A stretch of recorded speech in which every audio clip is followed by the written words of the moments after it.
قتل ہوا پھر آج مدینہ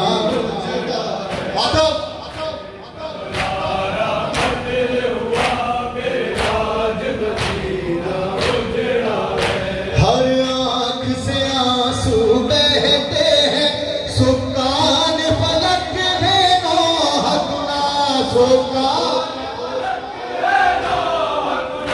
ہر چاہنے والا جعفر کا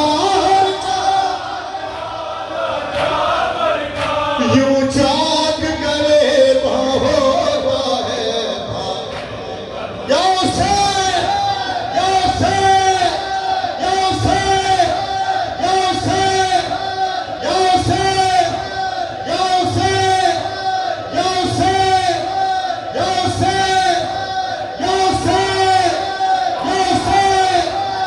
حسین یا حسین یا حسین یا حسین یا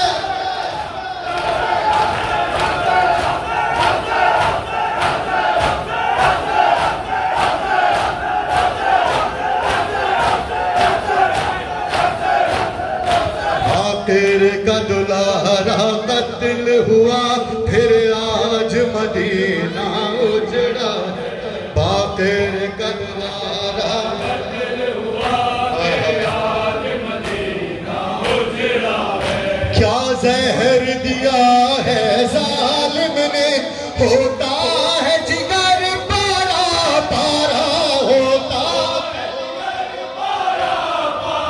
مظلوم کلیجہ تھامے ہے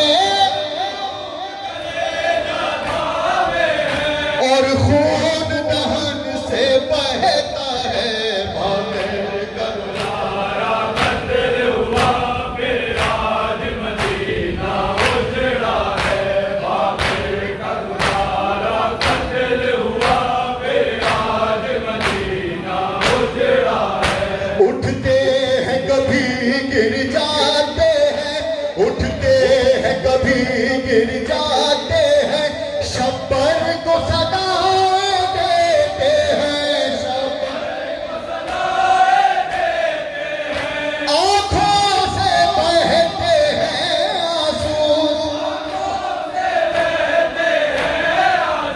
لب پہ شبیر کا نام ہے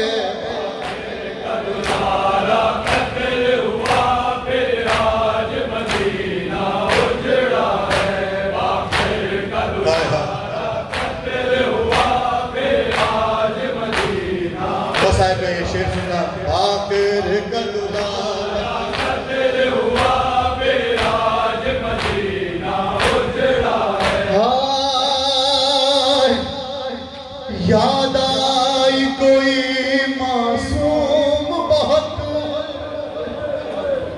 ارے یاد آئی کوئی معصوم بہت اور شام غریب یاد آئی ارے پھر زہرا کے ایک بیٹے نے ارے اپنا گھر جلتے دیکھا ہے باقر کا دلارا قتل ہوا پھر آج مدینہ اجڑا ہے باقر کا دلارا قتل ہوا پھر آج مدینہ اجڑا ہے گھر لوٹ کے اس شب گھر صادق سجاد اور زینب کو روئے سجاد اور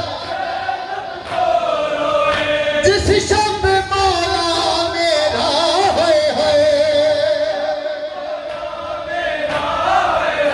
دربار سے ہو کر آیا ہے باقر کا دلارا قتل ہوا پھر آج مدینہ اجڑا ہے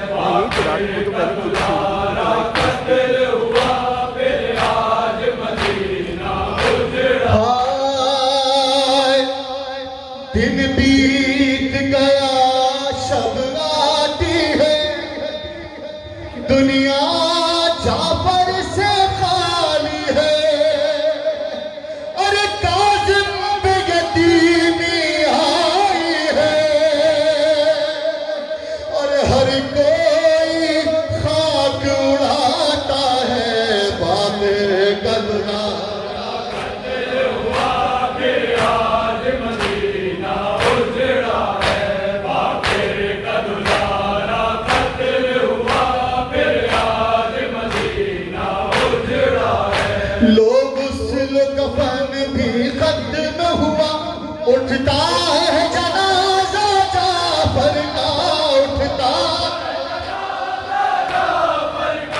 اور آپ کی خاطر مرقد میں بابا کا پہلو پایا ہے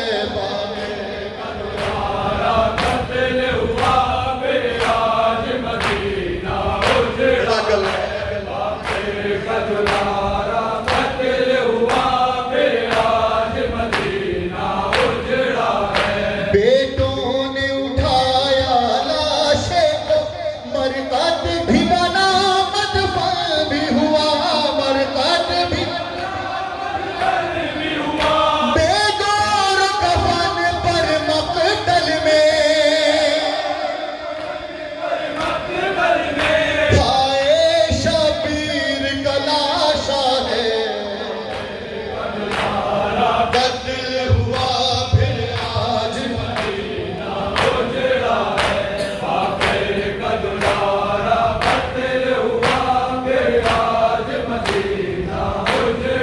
ایام عذاب قریب ہیں اور رخصت امام حسین کے چند پر پرسے کے طور پر چند پر ہم سب اپنی جانب سے جناب سیدہ کی بارگاہ میں تعزیت پیش کر دیتے ہیں اور کیجئے مقبول میری زیارت آخر